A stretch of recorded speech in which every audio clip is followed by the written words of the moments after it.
需要警覺性攔截身手。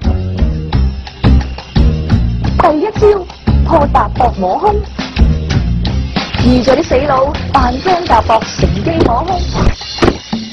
你先要向側踏前一步，攞好重心，跟住從後撳實佢膊頭，將佢推前，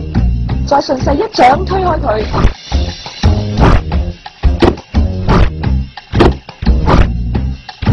第二招破起踭撞胸，喺人多嘅交通工具入邊，啲痴漢最常用呢招抽水，咁你就要即刻打側身，撞開佢隻手，再踏前一步攞重心，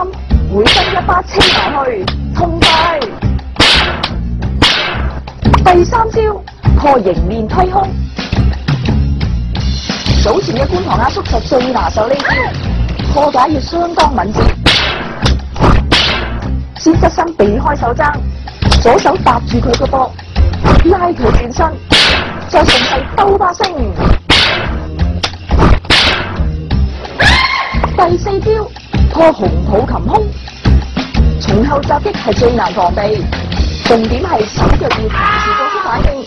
雙手好似打斜拉弓咁撐開色狼雙手，同時向前踏一步，攞好重心，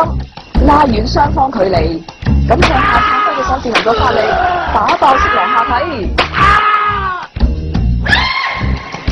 第五招破正面砸胸，遇着呢類明刀明槍嘅招數，先要打開佢雙手，再雙龍出海推開佢。如果叉頸就威力更強，跟住再踏前一步，射頭咁一腳兜上去，爆佢兩個鼻佬係冇得作惡啊！